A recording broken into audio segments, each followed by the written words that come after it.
Caitlin Clark wins the Rookie of the Year. There was one vote for Angel Reese, everybody else for Caitlin Clark. This is what's happening, is the voters are now putting out on social media, hey, it wasn't me. It is your, that's your prerogative. You can. I mean, I've voted and had people criticize my votes, but I had no problem telling people. I mean, I was proud to be a voter in the NBA. Somebody thinks Angel Reese was the Rookie of the Year? Fine. Maybe it's a writer who covered her team in Chicago. Okay. It's not the end of the world. Ever feel like you're the only one with a different opinion? Well, there's one WNBA voter who knows exactly how that feels right now. They picked Angel Reese over Caitlin Clark for Rookie of the Year, and now they're in the hot seat. What would you do?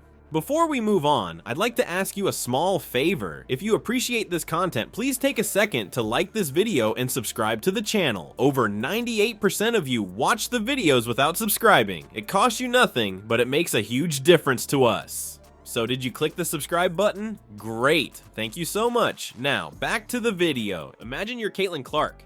You've just had one of the best rookie seasons ever in the WNBA. Everyone's saying you're a lock for Rookie of the Year. But then, bam, the votes come in and it's not unanimous. Can you believe it? Let's talk about Clark's season. She averaged 19.2 points, 5.7 rebounds, and 8.4 assists per game. That's insane. She even led the entire league in assists as a rookie. You know what's crazier? When the votes came in, 66 out of 67 people picked Clark. But one person, just one, voted for Angel Reese instead. Caitlin Clark got all but one Rookie of the Year vote. She will not have the distinction of being a unanimous Rookie of the Year. Is it a big, I would tend to think Caitlin Clark doesn't care, but she probably does care a little bit. And a lot of people are celebrating that. They're excited. They stay strong, whoever it was that, kept it real and blah, blah, and denied her that distinction. Now everyone's freaking out, trying to figure out who this mystery voter is. And trust me, you won't believe what happened next. It's like a basketball whodunit, and the WNBA world is playing detective.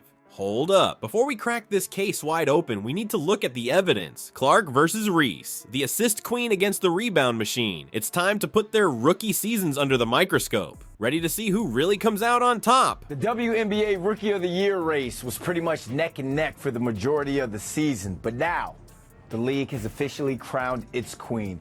Caitlin Clark is your 2024 WNBA Kia Rookie of the Year. My girl averaged 19.2 points a game, 5.7 rebounds, and led the league with 8.4 assists per game, and that made her the first rookie to ever lead the W in that category. And I mentioned the Rookie of the Year race being tight throughout the season, but she ended up with 66 votes from a national panel of 67 sports writers and broadcasters. Let's break down Clark's season first. This girl didn't just play well, she rewrote the WNBA record books. She set new rookie records for assists and points in a single season. We're talking 337 assists and 769 points. That's not rookie numbers, that's MVP territory. But wait, there's more. Clark became the first rookie ever to drop not one, but 2 triple-doubles in a season. You know how rare those are in the WNBA? It's like finding a unicorn riding a rainbow. And if you thought that was impressive, check this out. Clark led the entire league in steals per game, averaging 1.3. That's right, a rookie outplaying veterans on both ends of the court.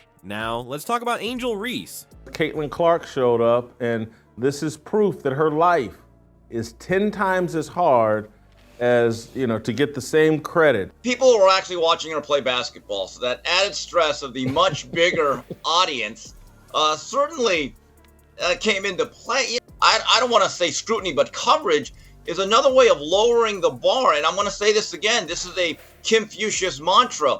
The standards they set for you is what they really think of you. She had a solid season too, don't get me wrong. Reese averaged 13.6 points and 13.1 rebounds per game. Those are good numbers, especially on the boards. In fact, she led all rookies in rebounding. But here's where it gets interesting. When you put their stats side by side, it's like comparing a sports car to a minivan. Both get you where you need to go, but one does it with a whole lot more style and speed. Clark didn't just impact the game, she changed it. The Indiana Fever, her team, made the playoffs for the first time since 2016. That's not a coincidence, folks. That's the Clark effect. You know what's even crazier? Clark was the most blitzed player in the league. That means defenses were focusing on her like she was the last slice of pizza at a party, and she still put up those numbers. ESPN analyst Andrea Carter put it best. The individual performances for Caitlin were phenomenal. They were incredible. It's not like she just broke records that were set by rookies. She broke records that were set by veterans in this league. Caitlin Clark's going to go, can you believe I didn't go unanimous? Now, I thought we would have unanimous MVP and unanimous Rookie of the Year. But it feels like all these voters are like, wasn't me. Wasn't me. Wasn't me. Yes, Paulie.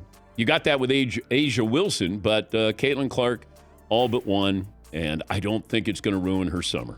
I don't. So yeah, Reese had a great season. She rebounded like a beast and put up solid numbers.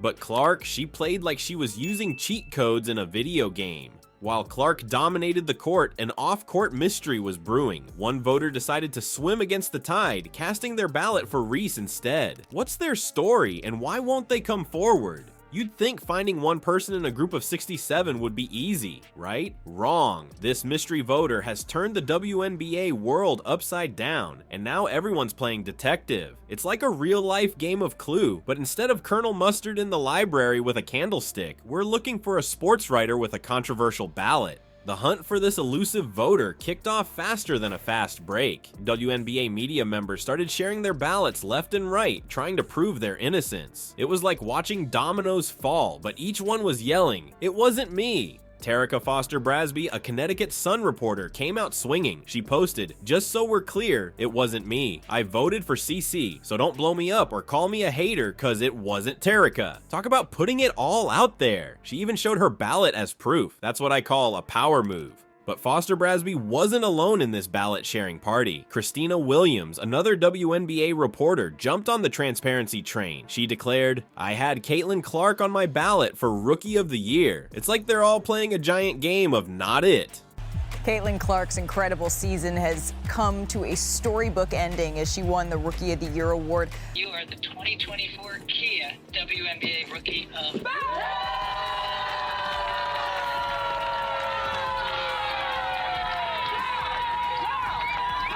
Caitlin Clark's rookie season, it was a show. Her 769 points set a new rookie record, passing Hall of Famer Simone Augustus from her debut campaign.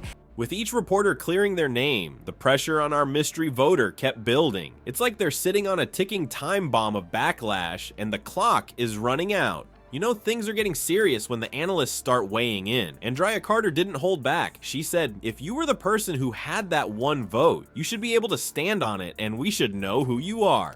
That's a direct challenge if I've ever heard one. Carter's words hit hard, and they're echoing through the WNBA community. People are demanding answers. They want to know who had the guts to go against the Clark consensus, and why. This whole situation is turning into a real-life basketball whodunit. Fans are combing through social media posts, analyzing old articles, and probably checking under their beds for clues. It's like everyone's channeling their inner Sherlock Holmes, but with more basketball stats and fewer deerstalker hats.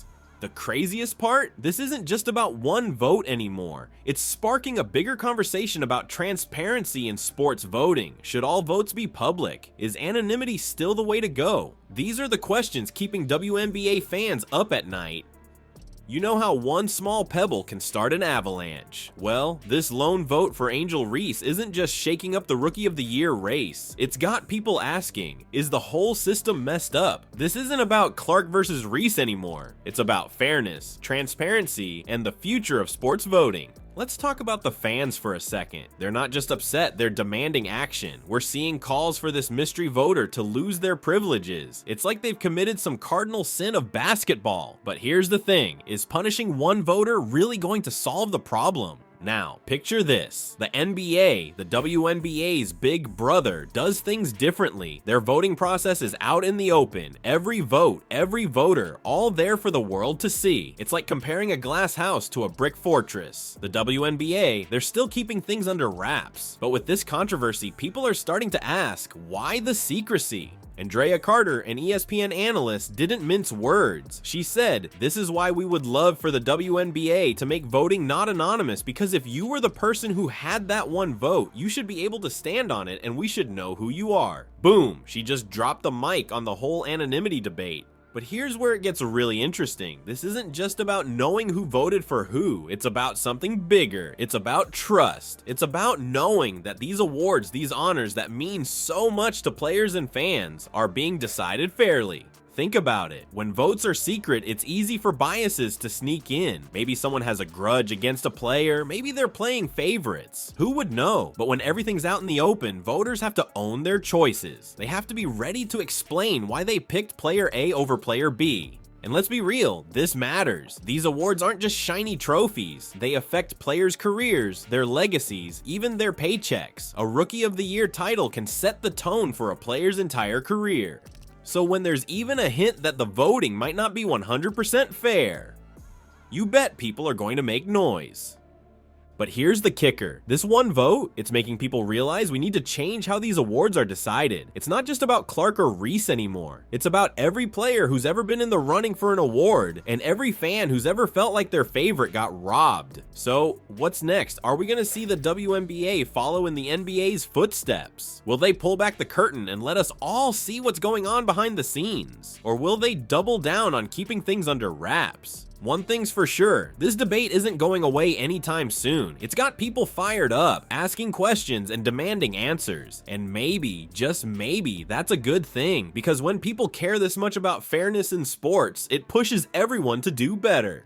Alright, let's wrap this up. This whole Rookie of the Year voting mess has turned the WNBA upside down. One lone voter picked Angel Reese over Caitlin Clark, and now everyone's losing their minds trying to figure out who it was. But here's the thing, even with all this drama, Clark's rookie season is still mind-blowing. She broke records, led the league in assists, and basically played like she was using cheat codes. It's one of the best rookie seasons ever, no doubt about it. So what do you think? Should the WNBA make their voting public like the NBA does? Is it time for this mystery voter to step up and explain their choice? Drop your thoughts in the comments. And hey, if you're that voter, maybe it's time to come clean? It's time to